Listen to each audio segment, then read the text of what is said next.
This podcast is a member of the Voices of Wrestling Podcasting Network. Visit voicesofwrestling.com to hear the rest of our great podcasts, as well as show reviews, columns, opinions, and updates across the world of wrestling. To the highway in a brand new day. Over the rainbow, gotta let it go.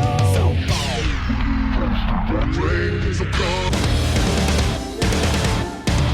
fast to finger down. Dance tonight together. He'll have me while they're singing.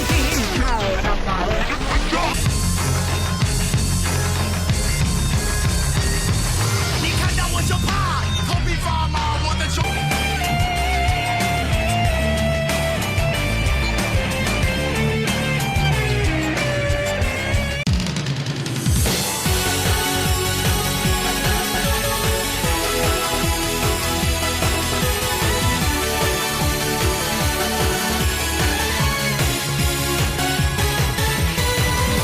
Welcome back to Open the Voice Gate for June 15th, 2021. We are members of the Voices of Wrestling Podcast Network. You can find us on the Voices of Wrestling feed, or you can find us on our own dedicated podcast feed on all podcast platforms applications. You can follow us on Twitter at Open Voice Gate. If you'd like to donate to the show, just click the link in the show notes. It'll take you to our redcircle.com landing site. You click the red box that says sponsor this podcast, and you can do a one-time or recurring donation. No obligation whatsoever, but we would like to thank all of our previous donors. I'm one of your hosts. It's your old pal, Mike Spears, joined as always by my co-host and friend Case Lowe. And in Case, we got to go to Kunamoto this week, but other than that, kind of a quiet week for inside the ring. Interesting stuff going on outside. Very quiet week inside the ring. Very quiet introduction from Mike Spears today. The dulcet tones whispering into the microphone here on Open the Voice Gate. It's a nice change of pace as I kind of go bowl in a china shop here at the opening introduction, but I like it. I'm here. We got to see a show from a venue that has never made tape before in Dragongate. I thought it was a pretty fun show. We're going to talk about Nozawa, which I know Mike Spears is looking forward to. Mike Spears, the only man that tells it like it is when it comes to Nozawa Wrong Guy. You know, I say Mike Spears has a lot in common with your comedy seller type crowd, with your New York comedians, guys, fellas that aren't afraid to go there. Mike Spears is one of those guys, and in particular, he really sinks his teeth into the topic that is Nozawa Wrong Guy. I feel like, and this will date me, I feel like this is when we need to have that dun dun dun dun dun dun dun dun dun dun, just like I'm going to be Bill Maher. You know, that was I was really leaping forward there. All right. Well, I'm just going to come out and say this, Case. I don't believe that Elliott Smith died by his own hand. Yeah, no, that's a very good way to start this Dragongate centric podcast. Let's talk about Elliott Smith for a second. Obviously, I was on Zoloft in high school. I did listen to a lot of Elliott Smith. That persisted into college. When it comes to Elliott Smith, you know, I like most of the catalog. I don't know if it's maybe a hot take or not. I've always preferred EXO to either or. Honestly, I probably prefer Figure 8 to either or. I think I would go EXO, Figure 8, either or, and then, you know, self-titled and Roman Candle somewhere down the line. Do I think Elliott Smith killed himself? Look, I'd certainly listen to a topic of conversation that led me elsewhere. I would certainly like to hear what other people have to say on this matter. So, backstory here. Case, as you are the biggest gamer I know, it's E3. It's when they announce all the games, and because they have to, like, make everything into hitting all quadrants, you know, just doing everything and anything. The opening of E3 this year, Case, was Weezer. And would it surprise you that Weezer has a new album that they're promoting right now? Well, it would not surprise me. Obviously, you don't have to explain E3 to me. I love video games. I can't get enough of the stuff. I definitely don't just buy the new copy of 2K every year and then play franchise mode for 9 months and then wait for the new game to come out. No, I'm definitely super into all types of video games. And in 2021, you would be amazed at how close of an eye I keep on Weezer. I don't necessarily like what they're doing, but I am definitely aware of what they're doing. So my check-ins as someone from the generation that came about when Weezer, like when Blue Album came out, like Do you remember like that. Weezer hitting your life? Because for me, Weezer's just been a constant my entire life.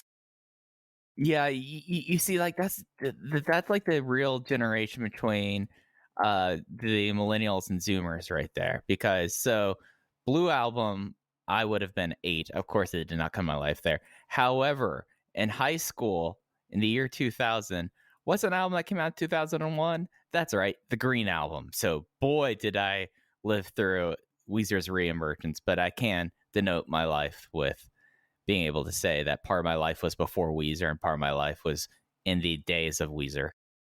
I grew up with like post prime Weezer. The first Weezer song I knew was Beverly Hills, and then I think Pork and Beans would have come out like the year after that. And I will defend Pork and Beans, the music video and the song. That's good shit. I don't want to hear otherwise. And then soon Make Believe was not a bad album. Not a bad album. You know, you have to deal with Beverly Hills for what it is. It's obviously not my favorite thing they've ever done, but I also find it to be perfectly inoffensive. I do like the single "We Are All on Drugs" from that album. I enjoy that. That has a music video to it. Not bad. The rest of the album, can't say I'm super familiar with it. Again, I'm a little bit more familiar with what they did on the Red Album, which was carried by Pork and Beans. And then from there, I would rewind in time, hit the Blue Album hard, still think, my God, what a sickeningly good album the Blue Album is. And obviously, you know, as someone that is really into Hikaru Shida's social media, I find a lot of Pinkerton to be very relatable. It's good stuff. I like it. It's a great album. And I will also mention, Mike, are you familiar at all with Weezer's White Album released in 2016? I am, because I was the one that they decided they really wanted to go crazy into being a California Beach Boys band. And it turns out they're really good at that. That is the last great Weezer album to me. I hated the covers album they did. I don't like the original Africa by Toto. I certainly don't like Africa by Weezer. I hated that took over pop culture the way it did. That sucked so much. But I have a soft spot for Weezer. Okay, so Weezer did the opening thing, doing what new song? They have a video game being made, and I was just struck because Rivers Cuomo is a guy who he kind of goes by the beat of his own drum.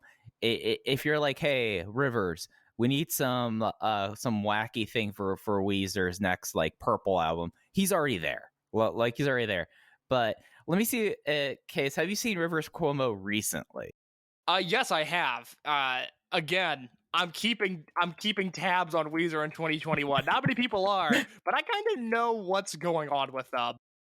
To be fair, Rivers Cuomo is someone that you want to keep tabs on, just because we should just be appraised of what he's up to, because he should be on a list somewhere. But so to bring this around back, Case, the reason why I while watching this one E3 thing and being being assaulted by my eardrums by Weezer in 2021, I put out a tweet. I'm gonna try to pull up this exact tweet so I could say it. I had a very strong tweet week last week. What can I say? Mike kind of went viral last week. Let's get it out of the open. Mike kind of killed it on Twitter. Yeah, so each time I see modern Rivers Cuomo, I believe in the conspiracy that he had a hand in Elliott Smith's death. So, Case, you might be familiar with this. You do know that when Elliott Smith was found dead, that the only witness in person in his apartment at the time was his girlfriend, right? That I know, yes. Yeah. This girlfriend, if you listen to people close to Elliott Smith, was like, it's unfair doing the obligatory, like, oh, John Lennon Yoko thing, because she, I believe she's Asian American Pacific Islander. She might actually be Japanese, so it's racist if you that's where you can go to for this. But so the big thing is with this ex-girlfriend or this girlfriend, did she kill Elliott Smith? Interesting thing about her her ex-boyfriend, and the way that it all connects with this, Rivers Cuomo, who was writing and did music with this ex-girlfriend well after the death of Elliott Smith. And one of the albums never got released. Case one of the Alone albums was supposed to be like this big like music rock opera, which is kind of become a thing in Weezer kind of fandom. One of the characters in this rock opera, it's called Songs from the Black Hole. One of the characters was based off of this ex-girlfriend. Okay, yeah, I'm vaguely familiar with this. Whatever this woman has done in her life, being associated with both Elliott Smith and Rivers Cuomo, I hope she has a good therapist. Yeah. So like, I love conspiracy theories just in general. It's just one of those things that I took a class on the JFK assassination in college. It's one of those things I'm into, and when I listen to a podcast that talks about some of like the seedier side of Hollywood, and there was an episode all about Elliott Smith that they spent about 15 minutes talking about how the host thought that Rivers Cuomo and the woman's name is Jennifer Chiba, that Rivers and Jennifer Chiba attacked and killed Elliott Smith.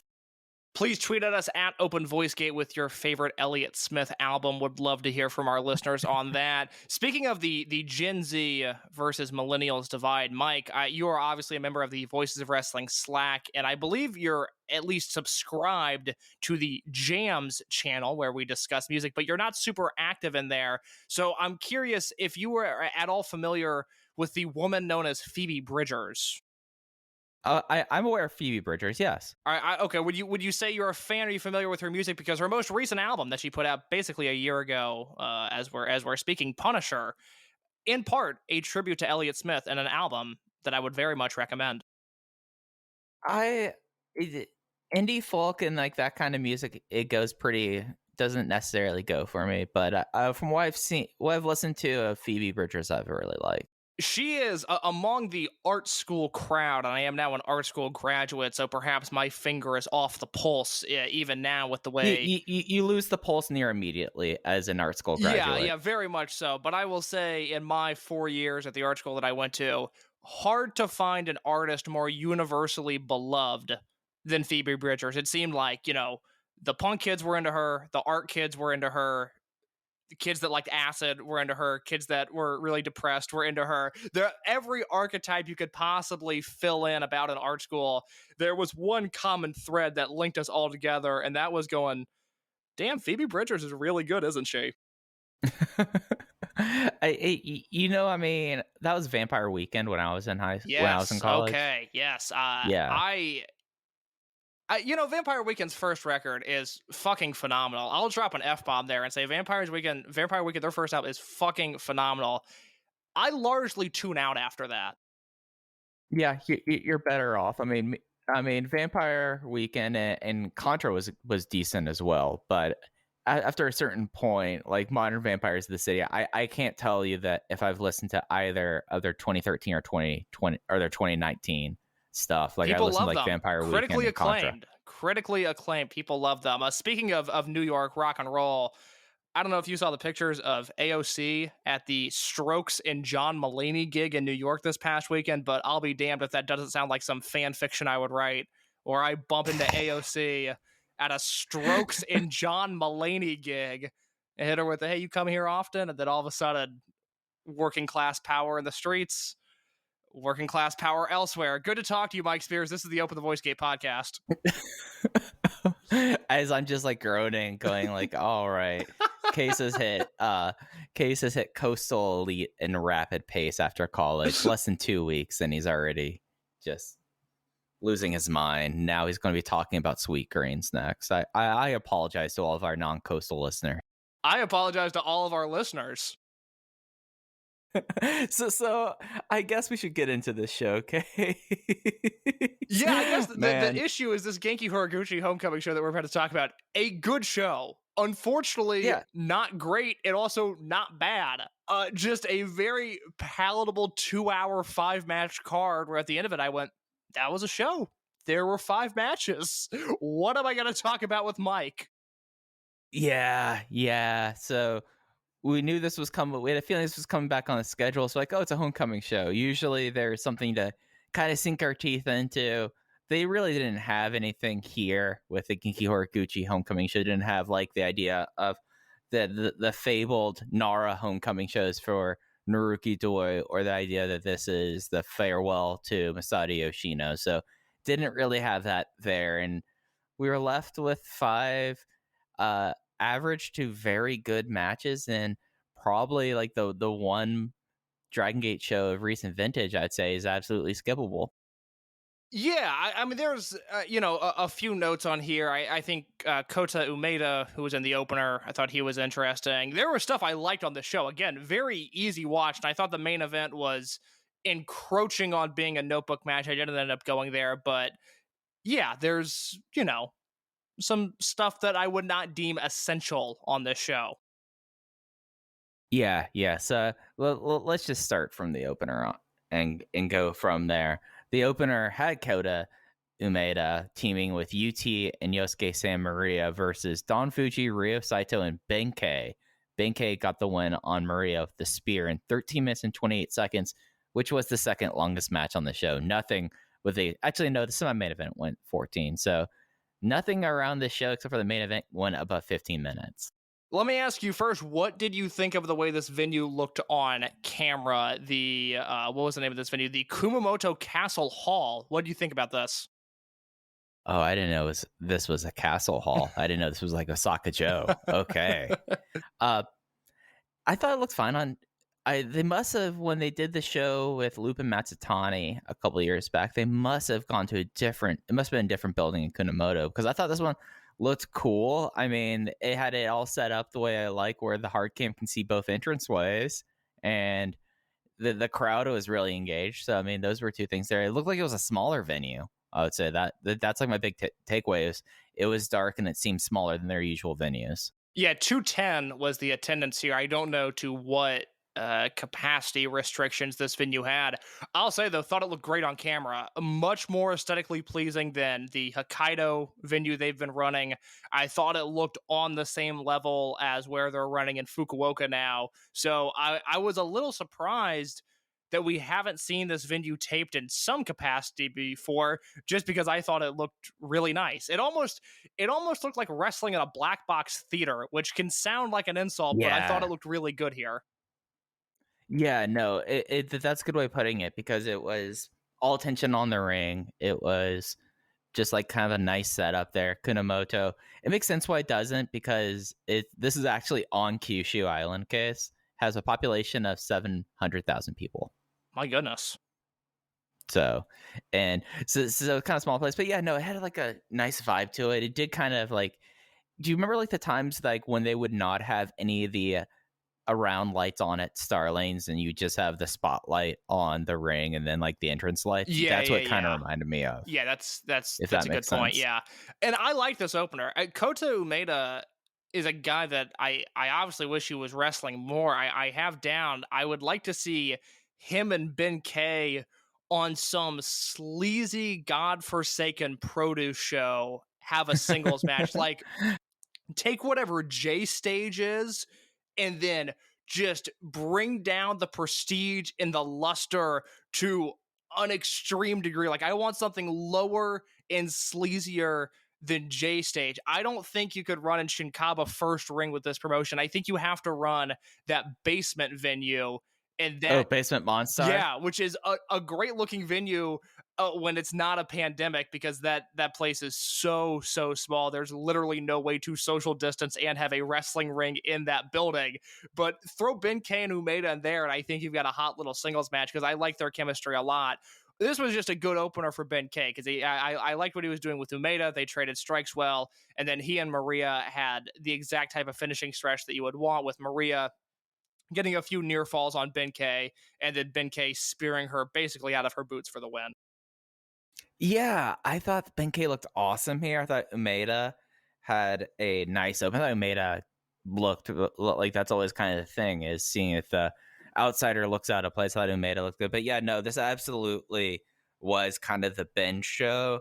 Ben looked pretty much on there, not much shenanigans, especially considering that it's Ryo Saito and Maria in the opener. And it was one of those things that when this match went as long as it did, I was like, oh, they really have no filler on the show. We're going to get a whole lot of matches there. But I thought that everyone looked pretty decent. And yeah, Kota Umeda, come around more often. It was good seeing you. You've got something that does not offend me on these Dragon Gate shows. Have you seen the pictures of Ben K recently on referee Nakagawa's Twitter account? There's a lot of Ben K in the wilderness, Ben K all alone, gazing out into the open fields. It's very dramatic. I'm a little just not worried about Ben K, but this man has been through a lot in the last 18 months, and he has now taken up the dramatic photography stage on the emotional spectrum, and that is a little worrisome. Yeah, no, Ben's not someone I really want to get into a dark room. I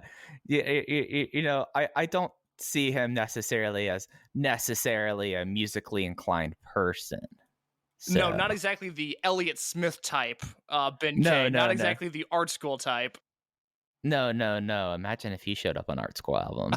Imagine what he would have to say. Look, I'll bring the show back for Ben K. If he wants to get on that show, we'll talk about whatever he wants, okay? Haven't done an episode for a month and a half now, but hey, I still got access to that Red Circle page. You better believe I can fire it up for Ben K. Yeah, it's interesting now because, like, I know that, like, that there's certain attention to him around King of Gate time because naturally everyone's like, oh, when is Benkei gonna kind of be back to being Benkei? And of course we're like, this is the plan. Benkei is not gonna win this thing. Benkei is not gonna win this thing. But it seems like now that they're doing something with him, and I think it'll be interesting. I mean, they are willing to adapt social media bits into full-on storylines. I mean, that's how Ultimo has his current T-shirt. So, I'm not opposed to seeing where this goes with Benkei.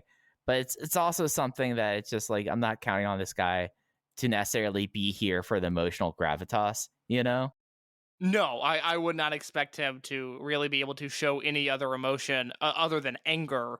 So for now, I will enjoy the social media pics. I'll slap a like on those, referee Nakagawa, and then I'll move on with my life, much like I want to do after watching this second tag match. Yeah, so the second tag match is Ultimo Dragon and Yasushi Kanda versus Kai and Diamante. Kai got the one with the medial impact on Kanda in 11 minutes and 29 seconds. This was the low end of what I expect for Dragon Gate stuff. Like, no one was like botching anything. It just it was 12 minutes that felt like 24 minutes and just kind of was there. Yeah, it was certainly on the lesser side of what Ultimo and Diamante typically bring to the table, because I can normally count on them for at least one sort of tricked out lucha sequence, and I don't really think that happened here. But speaking of social media, I didn't even think about bringing this up until now. Diamante has been throwing out some thirst traps on social media. Have you seen these, Mike? Yes, I have. I mean, it's been rumored for a while that he's a hunk, and now we're just seeing evidence of it. I for some reason have not noticed just how muscular he is and how like big he is. And then he started posting stuff on Twitter, and he's huge. I mean, he is jacked. He's like not Uha Nation big, but he's really, really big. Yeah, no, he's a big guy. Like, I mean, he's like 6 foot 220, Yeah, no, it makes sense. I mean, there's a reason he's fallen into the role that he has. For so long, he was just the guy there to wrestle Ultimo, and he's passed that test with flying colors. Now we're seeing him, like we talked about last week, sort of foster some of these younger flyers. In particular, he and La Estrella have great chemistry, and you start to think about La Estrella's weaknesses, a guy that doesn't necessarily have the body control of the rest of this roster, doesn't necessarily have the experience to adapt on the fly. You put him in the ring with this chiseled hunk like Diamante, and all of a sudden he can do whatever he wants as he has this sturdy base to fly off of, and you see La Estrella improve whenever he's in the ring with Diamante, so it makes sense. Absolutely, and it's just something that he is someone that, like, through his time in the promotion, like, he was someone that I would dread seeing, and now I don't think he's one of the top 10 people in the promotion, but top 20. I think he's probably top 20 on the roster. I think that's not. I don't think I'm telling stories out of school with that. No, I mean, I would have a hard time breaking down the roster. Maybe we should have done that. I know Bill Simmons and Ryan Russillo did the top 40 players in the NBA on their podcast this week. We could have just ranked the entire Dragongate roster from most talented to least talented. At a certain point, it's going to be like how. Don't ask me to put certain people below like Don Fuji. Like I can't do that. Like that's just gonna break my little heart. I can't do that. No, but Diamante is, and I've said this before, but he's one of the biggest testaments to the Dragon system, because I really was not into him for the first probably 6 to 8 months he was in the company. I mean, really, probably everything he did prior to the first COVID shutdown in March of last year, I wasn't really feeling, but he has proven him. I mean, look, I like him now. I mean, I am into the Diamante stuff, especially on the undercard when he gets his chance to do his tricked out lucha stuff and sort of his more wackier moves that maybe wouldn't necessarily fit the tone of a current Triangle Gate match or a Twin Gate match or just something with a lot of heat to it. He is a really fun undercard wrestler because he's someone that, if he's not taking hamrick bumps or the crazy monkey flip to the floor, he's always trying something new and doing something that sticks with me, with the exception of this match here in which he did nothing. Well, support for Open the Voice Gate is brought to you by Manscaped, who is the best in men's below-the-waist grooming. Manscaped offers precision-engineered tools for your family jewels. They obsess over their technological developments to provide you with the best tools for your grooming experience. Manscaped is trusted by over 2 million men worldwide. We have an exclusive offer for our listeners, 20% off and free shipping with our promo code OTVG at Manscaped. In case I've complained about the humidity and everything recently, but let me tell you about one product that came in our package that I am over the moon for, and that is I'm a big fan of the crop preserver because I like getting active. Doesn't matter what day of the week it is, case and the temperature.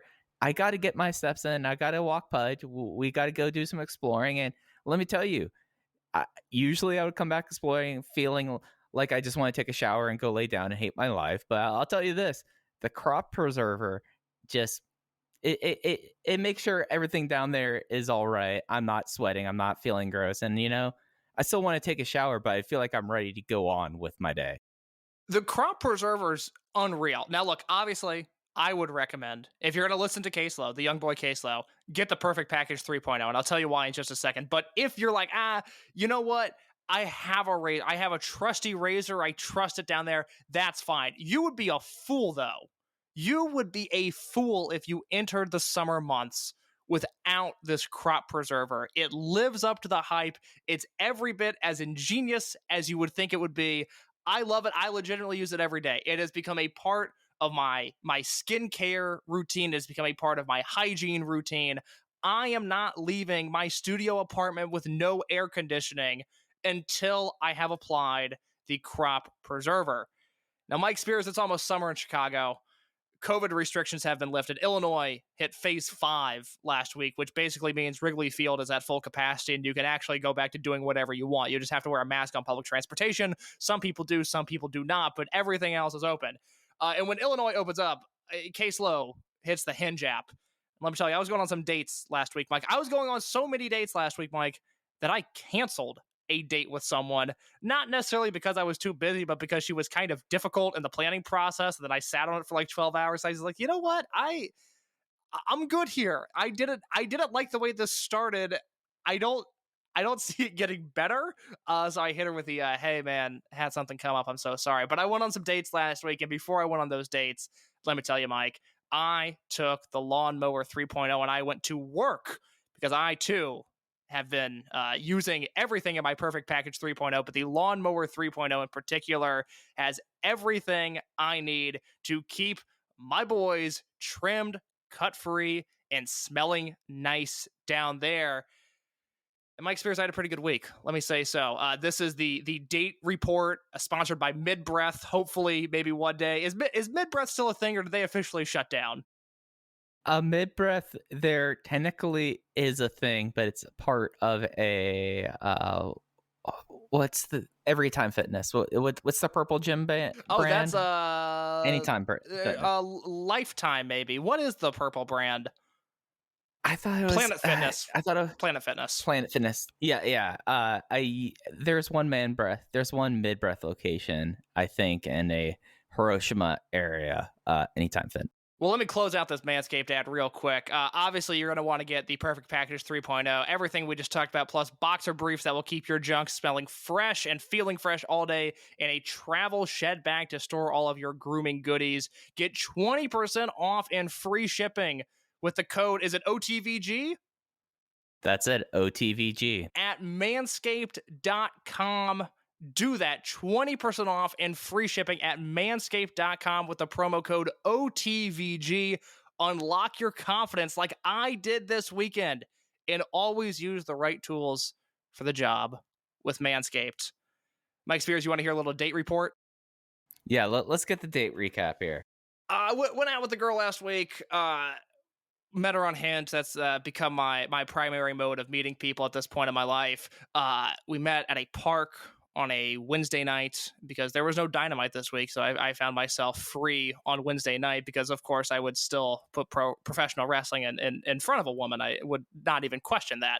But we met at this park, and I remember that afternoon, like, I texted a friend. I was like, man, I don't know what I'm going to talk to this girl about. Like, I don't know really what she's into. And my friend texted me back. She's like, oh, you'll be fine. You're just nervous. I was like, no. It's me saying this. I can talk to anybody. I kind of have a gift for the gab. I don't know what I'm going to talk to this girl about because she seemed real, like, shy, maybe just quiet over our dating app messaging. And in person, I got to say, this date was basically like a GCW scramble because there were absolutely high spots. Threw out some big laughs there, okay? She was throwing out a British accent, talking about Love Island, UK. I popped huge for that. I made some 8 Mile jokes because she's from Michigan. Those didn't necessarily get over, but hey, we got to swing for the fences, okay? I was doing everything I could. Sometimes you just need to, like, get your reps in. Exactly. You need to get your reps in. And look, this was a lesson learned. I was like, okay, maybe not everyone has the same appreciation for 8 Mile that you do. This is good to know in the future that these jokes might not get over. But there were some high spots here. But unfortunately, like every GCW scramble, there are a lot of lowlights. And by the end of the night, it was forgettable. And we went our separate ways. And I remember thinking, I was walking to the train, I was like, I am never going to hear from this woman again. Quite honestly, I'm okay with that. I didn't have the best time. And so far, that has remained true a week later. I have not heard from this woman, nor do I intend to. That being said, went out on a date on Saturday, got brunch with a very nice lady. And let's just say thank you to Manscaped for helping that date go very well. Batting 500.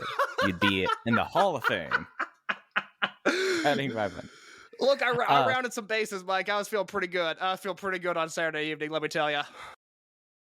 I mean, I was immediately going to, when you brought up Love Island, I was going to ask you, who are you? Are you a Kim? Are you a Chris? But we've completely now sped past that station. Well, look, I have no answer for you on Love Island. I asked her, I think at one point, I'm not even a big movie guy, but I was like, what movies do you like? She's like, all I watch is trash TV. And I am specifically in love with Love Island UK. And I was like, all right, pitch. Like, I finally got her to talk about something because it was like I would just ask her a question and she would give me like the one line answer and then not. Oh, yeah. It's not that I wanted necessarily to talk about myself. I just wanted conversational flow, and she wasn't really providing me with that.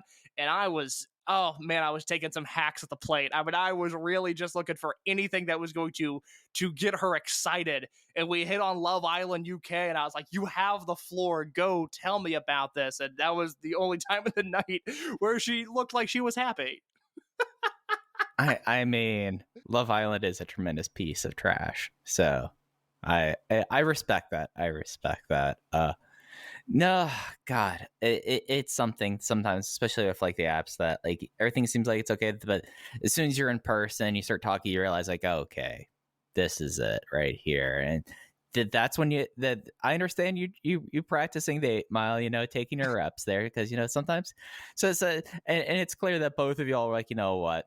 this is not happening. So I mean, no harm, no foul at that Oh point. God, yeah, no. At this point, because I've been on enough bad first dates to where I kind of know, simply from how we exit the date, what the future holds. And this was one where we literally like went separate ways down the street. I was like, this is the last time I'm ever going to see this person. This is kind of a freeing feeling.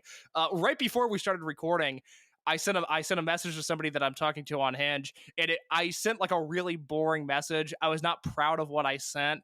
And of course, I have gotten no response. It's the only thing I've thought about as we're recording this is like, if I had a time machine, Mike, the first thing I would go back and do is I would go to about 6:45 Central Standard Time, stop myself from sending this message, and literally say anything else. Because at this point, I have blown whatever was going to happen there with just a fucking boring, no personality message, and it's sitting in the back of my head. But it's okay because, like I said, thank you to the friends at Manscaped. We had a pretty good weekend. Sometimes that happens. Sometimes you're like, I have to send something. You send something, and immediately you're like, I could have thought of a million things. I literally could have done anything else. Unread. Yeah, exactly. I could have done anything else, and it would have been fine. But it's all about reps, and that's what I've learned. I've been single for over 2 years now, and my last relationship I was in was 2 years long. So I've had a lot of reps and a lot of failure. And if you're listening to this podcast, it means you are probably also in the market to date someone.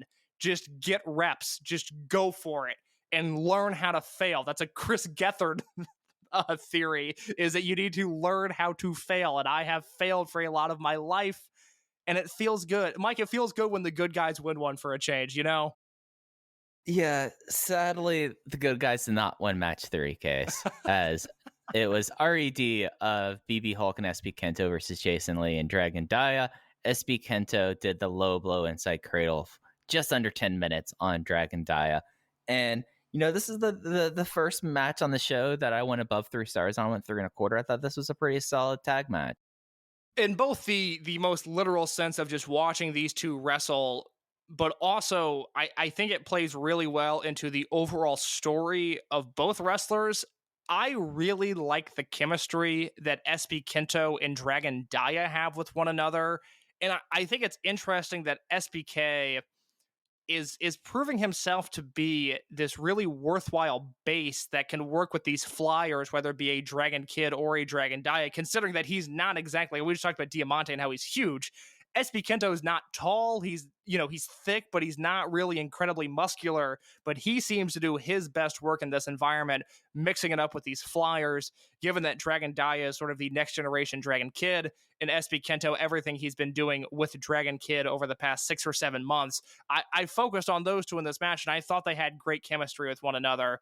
So that's something that I would like to see as we progress forward, as Masquerade matures a little bit, RED with whatever they're going to do this summer. And boy, it seems like they could have an eventful summer both in and out of Dragongate. I would like to see a little bit more focus on SBK and Dragon Dia together, because I really liked what they did in this match. Yeah, and they, through injury and through booking, they've kept these two pretty far apart, like noticeably apart. Like the fact that you brought up, like, hey, they have good chemistry. I'm like, yeah, they do have good chemistry. I wonder why we haven't seen it yet. And I like look back and it's like, oh, Dia was out during all those insane Masquerade versus RED matches, and then the SB Kento before that was a student, so they didn't really have matches yet. But no, it's important to know, like, now, like, okay, this is two guys, when you see them get in the ring with each other, even if it was like 3 or 4 minutes, you're like, okay, there's something here. This isn't going to be one of the ones where we're just like, surprisingly bad chemistry between these two, and then they have to do a pay-per-view main event. This one, I think they've got something there. And I thought that Hulk and Jason were solid in this as well. I thought this was if this was like match 1 or like match 2, I'd be like, okay, yeah, the show's going pretty well. But as like the midpoint at 3.25, that's almost like, all right, if I needed further, if I need any further notice, like close up the notebook, just enjoy the show. Yeah, no, the chemistry between Dragon Dia and Jason Lee as a tag team, as well as in the next match, Kota Minoru and Shun Skywalker, it's crazy to me that Masquerade has 2 really strong duos at their disposal, and you could probably throw Shun and Skywalker, or Shun and Dai on the same team, and they would work well together. I'm sure Minoru and Lee as a duo would be nice as well. But Masquerade, those core four guys, they can just do so much, and I really like that. And like I was saying about SBK and Dragon Daya, I don't know if it's something that the fans in the building picked up on. I don't know if the fans in Japan even necessarily care about the Dragon Kid to Dragon Daya lineage in relation to SB Kento, but I know going forward, their interactions will have some level of intrigue and almost like built-in heat with me, because I am now buying into that story again. Whether it's supposed to be canon or not, I'm into it. Yeah, and it's going to be a cool thing, as, SB Kento, God, he's only in his second year. Does that ever like flash to you with like a lot of these rookies that I'm like, oh God, SB Kento is only 21 and he debuted in December 2019. I just had that hit me really hard with SB Kento. Oh, it's unbelievable, Mike. Again, I think that's part of just because of what you and I like, not only in wrestling, but in sports when it comes to young prospects and what's coming next and what's the future. I understand why there are longtime Dragon Gate fans that have had maybe not a malaise, but just some level of disconnect with the promotion over the past 18 months or so. But for you and I, this is the greatest thing ever. There's a 21-year-old that if tomorrow they were like, you know what, he's challenging for the Dream Gate, I would be like, well, there's a chance he could win the Dream Gate. And that is mind-blowing to me. That is incredible. And the fact that they have, obviously, SBK and then Kakuta, and then Estrella, who's obviously a work in progress, but I think he can get there. And Kamei, who is never going to be the top dog, but seems like he's a guy that lives and breathes and embodies what Dragon Gate is all about. And then you still have Sora Fujikawa, who could come back at any moment. You still have Yoki Yoshioka, who's doing whatever he's doing. God, it's incredible. And there's more and more. As we're led to believe. Yes, oh my God. Been... Kness was tweeting up a storm this weekend, and Kness was talking about just my understanding of the translation that I read was the sheer amount of new trainees they have is very impressive. Which is something that I know that's always a talking point for us, but I always find so interesting is we're in, like, for a lack of better terms, we're at the end of a current era in Japanese wrestling, at least. Like, yeah, Reiwa started in 2019, sure, but it's kind of noticeable, like that this era and generation shift is happening, and it's noticeable. Like, oh, Dragon Gate seems to be pretty ahead of it. By my account, and don't quote me on this, I'm just doing this like back of the envelope, a dozen kids, if not more, maybe closer to 1.5 to 20 kids in this roster, whereas a lot of the other men's promotions are struggling right now. When All Japan put out this two former sumo wrestlers, like, I had to take a step back. I was like, when's the last time New Japan debuted anyone, or Noah, or All Japan before this? And you look at Dragon Gate, and like, they have to find places to get all these kids on the shows. Like, it's an embarrassment of riches right now. Yeah, All Japan has, no one new that has caught my eye. No one new that has created any sort of buzz in my bubble. Noah's had no one new since 2007. The Noah Dojo is one of the great failures in the history of wrestling. New Japan, at one point, it seemed like they were stocked heavy artillery for the next decade, and now their young lion system has certainly hit a point where they have lost their momentum. DDT is always going to have a fleet of young guys, and they're going to do their DDT things, and I think that's great. It's never going to totally be for me, but I'm happy for them. They seem to have a lot of young talent.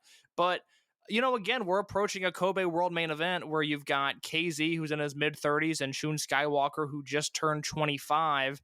And if you go to any other promotion, it's, Jun Akiyama's been amazing in DDT. I have watched almost everything Akiyama's done there, and it's been awesome. But it's still Jun Akiyama. He still debuted in 1992. You had Muto in Noah, which was an embarrassment. Now you have Marufuji, who I like, and I still have a soft spot for Marufuji. But he is, Marufuji holding the GHC heavyweight title at this point. What's the Dragon Gate comp? Would it be like if BB Hulk won the Dreamgate Championship? right now? I mean, age and physical wise, I think Hulk would be the one that's had the constant injuries and is getting up there for it. I mean, honestly, given like the age difference within the older generation, it might actually be if like Kness won the title, you know? Yeah, it's just they're just old. Like Noah is just a promotion full of old men. And then, New Japan at the very least are trying some new stuff on this tour. We talked extensively about Shingo last week. Shingo is not new to us, but is new in terms of being a top dog on New Japan. And also, I don't know if you realize this, Mike, Shingo's only 38 years old. That Yeah, is no, sickening. That is unbelievable to think that this man hasn't hit 40, and I have no reason to believe that he won't have some, Tenru like post prime career as well. Like, that's sickening to think about. yeah, and it's something that like within like Dragongate, like they took a lot of hits in 2018, and they will continue to take hits, but seeing them being willing to be like, all right, yeah, Naruki Doi is fine, and so is Yamato, but we need to make sure that 5 years from now, who knows what shape those two guys will be in, so we need to make sure that that we have a star in Kaito Ishida.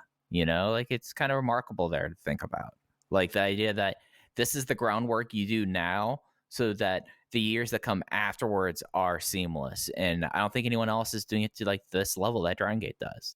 No, because I think about all the hope that was there in 2016. Now, really, 2016, because that summer you would have had Ben debut, you would have had Shun debut, Yuki Yoshioka, Hyo, and then obviously Katsumi Takashima, who did not work out, which is unfortunate because I really liked the raw skills that he had.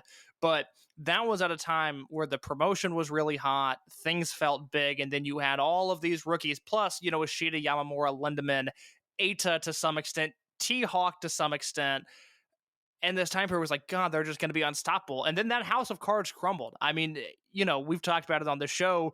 There's a reason not a ton of audio from that time period exists because I think we were just so out of it. I mean, I wasn't doing audio. I was still reviewing the shows for voicesofwrestling.com. But, there's a 2.5-year stretch there from 2017 through part of 2019 where I just simply wasn't doing a lot of Dragon Gate audio unless you specifically asked for me or if I was doing a show for Alan Forel over on The Torch, because it wasn't lighting my world on fire to talk about, because not only was it a down point for the promotion, but it was a down point that was directly inspired by this hope that was lost when Yamamura got hurt, and then when Lindemann and Shima and T-Hawk split, and then Eita didn't really work out, and then Ishida, it took him a long time, and then, Shun, it looked like he was going to have a ceiling. Ben, it took him a little longer than we thought it might, and it was just this incredibly depressive time period. And by World 2019, with Ben K beating Pac, and on that undercard, KZ versus Shun Skywalker, just with the snap of the fingers, they turn it around. And for 2 years now, I don't think there's been a consistently better promotion, certainly in Japan. I don't know if there's been a better promotion of wrestling. And I know it's obviously the two guys that host a Dragon Gate podcast saying that. But when you look at, the great number of matches, which, look, they're going to get beat by New Japan and by All Elite Wrestling just in terms of sheer volume of great matches. But you look at the memorable moments: Ben K versus Pac, KZ versus Pac, Mochizuki versus Ben K, the unit disbands match from this past year, Skywalker versus Shida, Skywalker versus Sakamoto. Those matches really registered with people. You look at the way they've elevated guys in a way that no other promotion has, and then you look at the talent that is still bubbling on the surface below. I don't think any promotion can match them when you look at those three things combined. And when you talk about people with like the talent bubbling below, the semi-main event is like a great example of it, because you have Eita, who will get more into what's up in the wacky world of Eita right now, but like he's been downcycled. Kota Minoura, they know they have something in Kota Minoura, and it's just waiting to see when it's the right time there. And he's just tag teaming with the Dreamgate champion Shin Skywalker, and Eita had Hyo on their side, and Hyo finally, 5 years kind of found his thing too. And this semi-main event, it was my favorite match on the show, but it just was, everything was played with the four guys exactly how you'd expect for this kind of show. Hyo figuring his shit out is so awesome. that, again, I don't know how long this big brain stuff is going to last. I don't know how much more you can get out of the double count out master Hyo, but just the fact that he's been able to really carve out this Weasley undercard role for himself. I believe it was Chad Campbell who said he is essentially doing what Yano has done, but is actually funny and actually good at what he does, which I think is the perfect comp for it. Like, it's awesome because we've always liked Hyo. There was a point in time where we were comparing Hyo to Michinoku Pro era Shima. We thought that highly of him just because he moved around the ring in this really weird way and kind of had this charisma that, again, now he's figured it out. But at the time it was like, oh man, there's really something here. Like, this guy's just different. And then for years, it did not happen. And now he's figured his shit out. And I really like this match. If there was a Summer Adventure Tag League this year, and I don't expect there to be, I would actually, let me be clear, I would be stunned if there was. But Skywalker and Minoura would be a fascinating team there. Yeah, it's something where like Minoura, like you have like the idea that whoever's the Dreamgate champion in these Summer Adventure Tag Leagues, like whoever, unless there was like Doyoshi, it was one of them was Dreamgate champion. It's always whoever's with the Dreamgate champion kind of is along for the ride, and this might be the best example of being along for the ride. And yeah, no, Hyo was such a frustrating person to be a fan of for such a long period of time because he showed that glimpse of greatness, and maybe it is a different greatness, but it's one that I'm just really enjoying. And like you say that he's going to eventually run out of ways to do double countouts. They got me on this one. I thought it was going to be a double countout in this match, and they perfectly timed out the 18 and 19 and not having a countout here. So maybe there's a lot of fuel in the double ring out committee engine after all these years. Oh, God, yeah. No, I definitely think there's more they can get out of it. There will be some point where it will have to evolve into something else. But no, it rocked. And I also, given the disposition of the world main event with Skywalker and KZ, two guys who, all things considered, are baby faces. I mean, really, neither of them really dip into heel work unless they absolutely have to. Skywalker defended against Ben K and was clearly the face of that, and then has rifled through some RED guys, so he's only worked as a babyface during this title run. And KZ, again, we rarely see heel tendencies from him. I really like that in the bridge between King of Gate and then the build to this world main event that they've had Skywalker wrestling Hyo, because it's something fresh. It's something that I can get into. And while I'm sure, the plethora of Natural Vibes versus Masquerade multi-man matches that we're going to get en route to Kobe World are going to be incredibly exciting and really good matches, this is just something different that keeps Skywalker fresh. This is an obstacle that Skywalker has not had to deal with. He had to get through Eita, he had to get through Yoshida, he had to get through Sakamoto. Those were all big bruising forces. Hyo is just a little pest, and Skywalker is basically trying to flick him away. And it's a great bridge into what will end up being the biggest match of Shun Skywalker's career. Yeah, and it's fine that this was something that they didn't need to do KZ build stuff. I mean, especially the main event going to be about Natural Vibes. It could be a back burner tonight, and I went 3 3/4. I had to look down and make sure I had a second. It's like, I really went 3 3/4. But yeah, I did. This was really like the ideal amount of just shenanigans and hard work here, and the shenanigans didn't bring down the match, and like a great finish. And when I talk about what's a really well worked match, usually I'm doing it tongue in cheek. This was an incredibly well worked match. Yeah, I was at 3.5 here, so I don't blame you for being a quarter star higher. I think that's entirely fair. And exactly, one of those matches that just by the end of it, it's like, damn, that's really satisfying. That was a really well worked match. Yeah, and the main event was satisfying for another reason, because this was Genki Horiguchi's homecoming match. He is Kunamoto's favorite son. It was high end of Yamato, Dragongate, Keisuke Okuda, and Kagetora versus the Natural Vibes team of Genki Horiguchi, KZ, Susumi Yokosuka, and King Shimizu. Genki got the backslide on Okuda, which set up a Brave Gate challenge for 731. And before getting this match, were you a little surprised that they did high end versus Natural Vibes here and not just like do the standard high babyface team versus RED for homecoming match? I remarked last week that I was surprised but delighted that they went in a different direction, and then seeing the direction that they went afterwards makes sense, because we're going to get what sounds like one big final Genki Horiguchi match. He's not retiring, but this sounds like it could be his final real big pushed match, and I think it's great. Yeah, so we have that answers the question for the Bravegate now. Now the only belt that's not had its title match decided yet was the Twin Gate, which by the way, no Kaito Ishida on the show either. So hope he's been on other stuff since then, hasn't he? Like, he's not on the shelf as I'm looking through results now. My understanding is he's kind of MIA. I don't think anybody knows what the deal with him is, because he has not wrestled since the 3rd in Cork and Hall, but publicly I have not seen anything. But he was noticeably not on Sambo Hall last week and did not make the trip to Horiguchi's hometown either. So I don't know where he's at, but I have not heard anything about him. But I do know that this was my match tonight. I was at 3 3/4 on this. A lot of stuff that I liked here.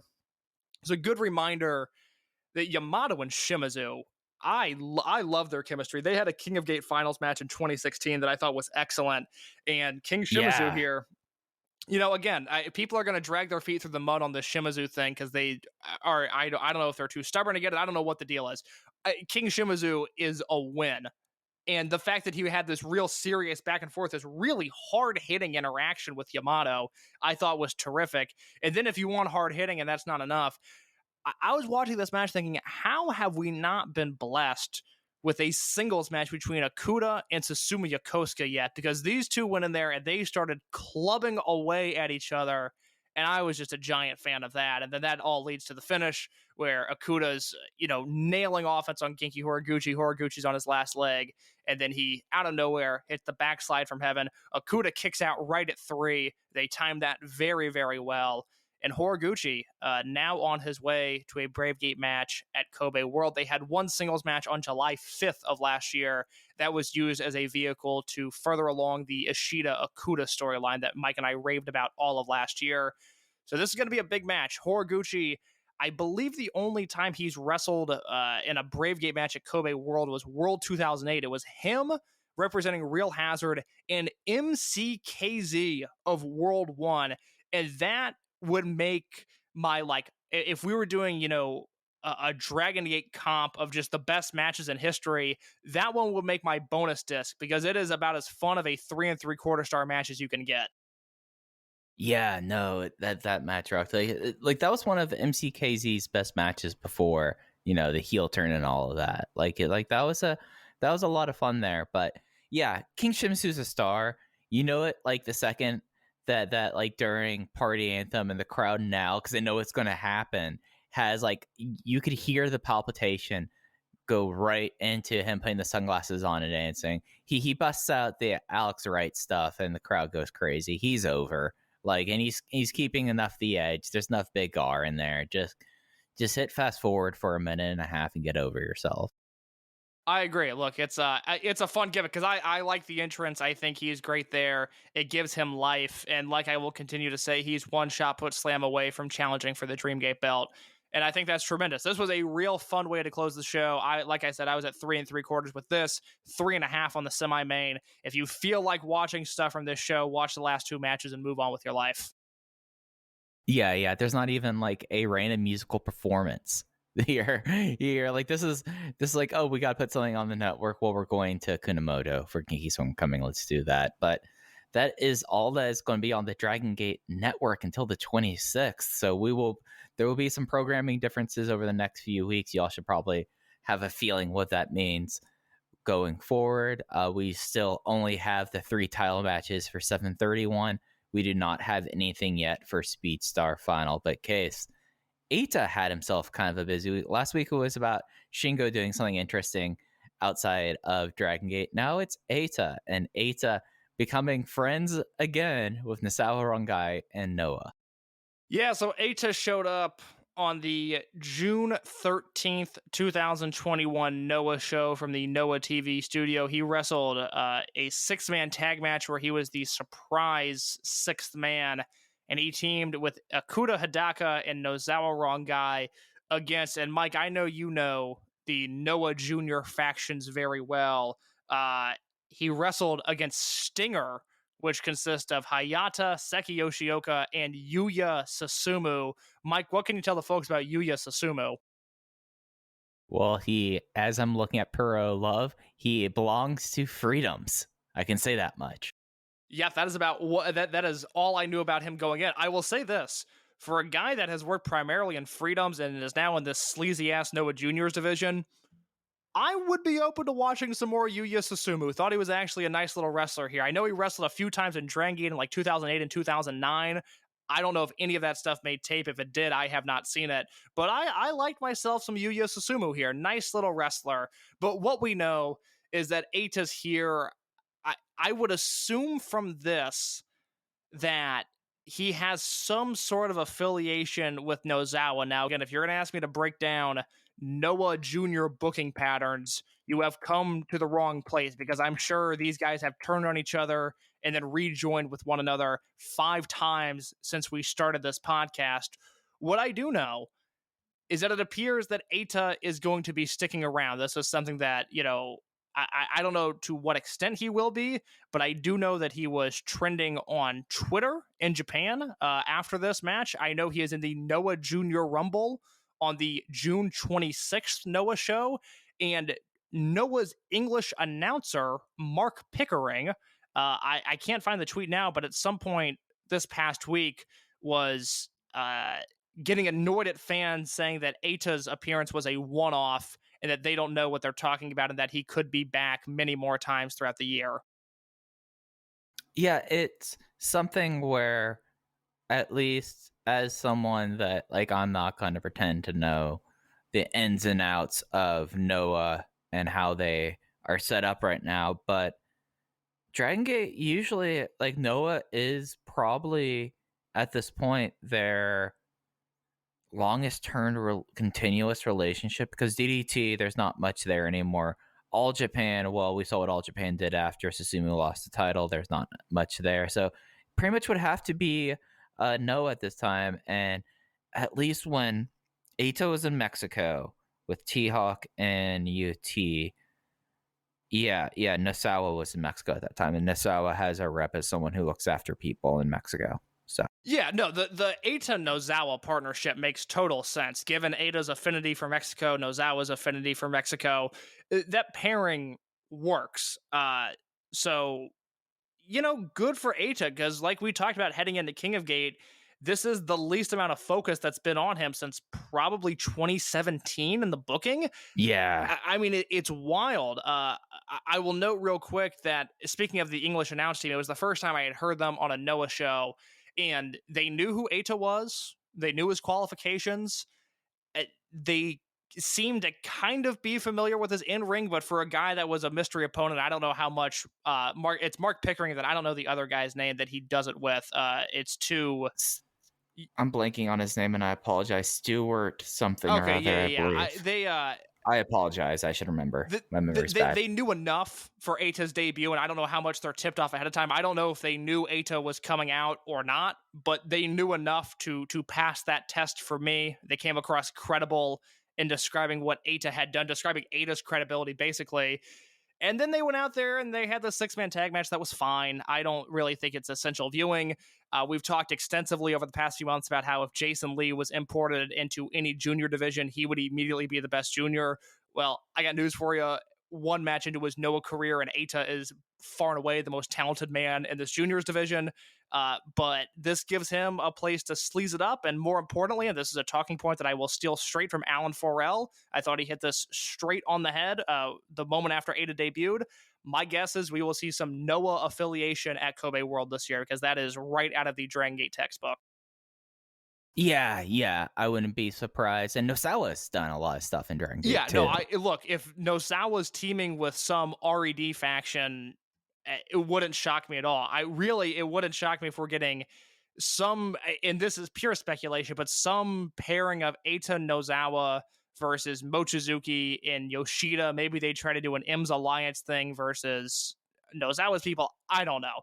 Again, it's Noah. None of it makes sense.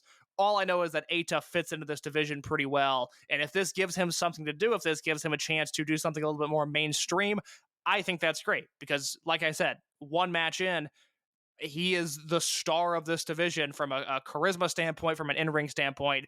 No one in the juniors division is better than Eita. And it's something that for Eita, I mean, there's going to be a spotlight on the Dragongate heel unit situation just until it happens. Like, it's not going to go away. Case and I are fixated on this. That it RED at this point, that if we take Crazy Max out, it's up there now. I think the only other one that had a longest continuous run is Mad Blanky. You know, I mean, and it's kind of the same thing where you have to switch around Doofixer as well. Like, RED is up there. But for Eita right now, having other things to do, I mean, Shingo was doing all that stuff before he left Dragongate as well. Now, I don't think Eita is leaving the company. It's worth saying like Shingo might have been the wrong person to bring up there. But Mochizuki, whenever he's not like a feature player, he goes, does his thing. Maybe Eita is at that point of his career as well. I don't think Eita is Kobe based at this time. So maybe if he's based in Tokyo, you know, that makes a lot of sense for Noah. If there's already the relationship there, Mochizuki already works there, just spotlight Noah for a while. And then just keep up your time, wrestle with your buddy from Mexico. And then when things are ready to kind of move along and for his next big, and for when Eita needs to be highlighted, then you just pull the spotlight right towards him. Nothing changed. Nothing says a Masato Yoshino retirement show quite like Nozawa finding his way onto the undercard.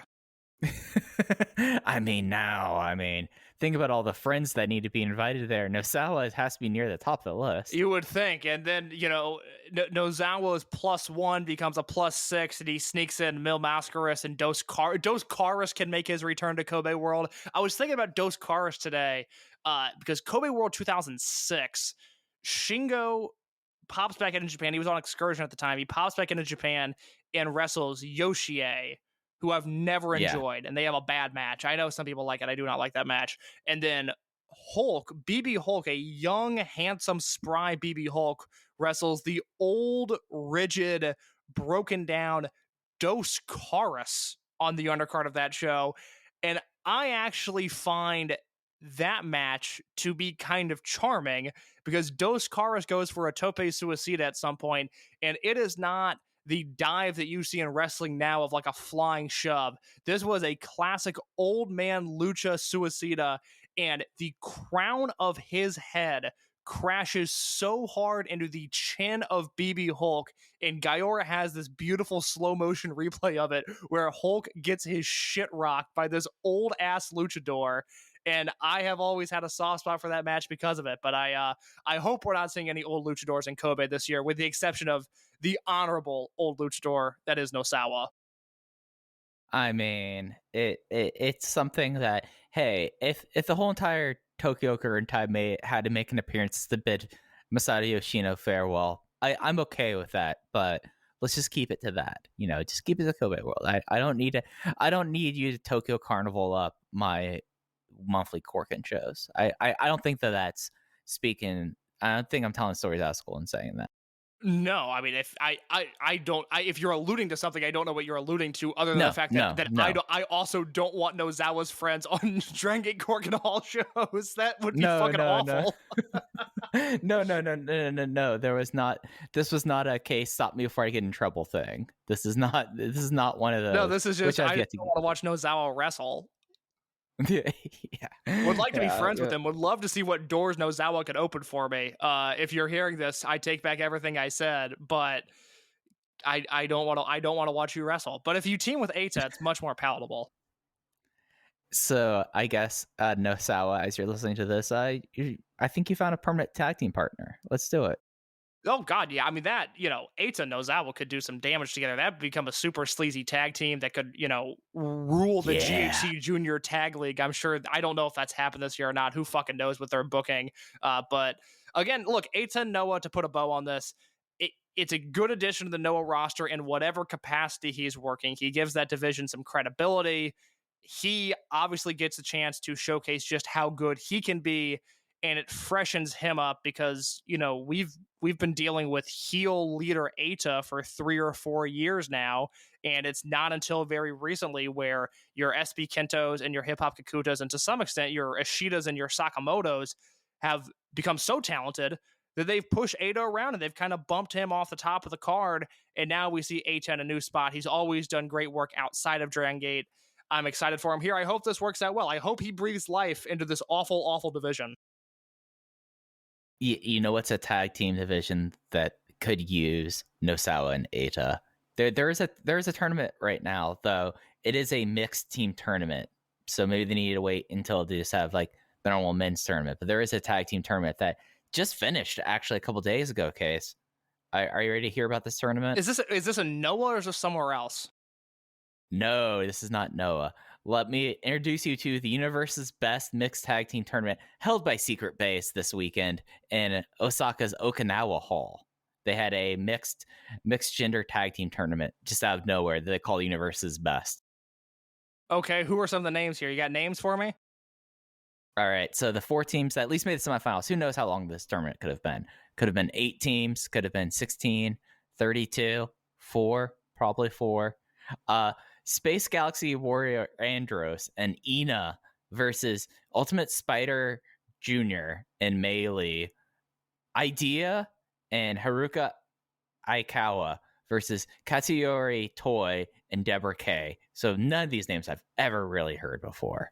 You know, I mean, well, when I'm like looking at this, I'm like, oh yeah, I remember USJ like that. This is what Secret Base is up to. Their main event was Motosugu Shimizu, Menseho, and Skyda Jr. winning a 6-person tag.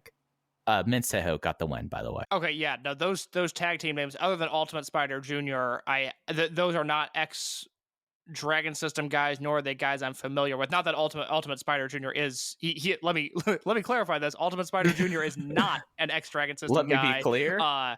He's an Osaka Pro trainee, actually, but the rest of them are not ex-Dragongate people, so I have no idea who any of those people are. So thank you, Mike, as we conclude this episode of Open the Voice Gate for taking us through Secret Base results. I mean, did they have... Oh, look who was also in Basement Monster this week. Never mind. Fast forward to this. Yeah, that's something I'm not going to talk about on air. All right. So, Case, I think that's going to do it for this week's show, unless you have something else. No, I have no idea what you're talking about. We'll talk about it in a minute, but that'll do it for Open the Voice Gate. You can follow us on Twitter at Open Voice Gate. You can follow me at Fujihaya in case _ in your case. Thanks for listening. We'll be back next time with Open the Voice Gate. Take care.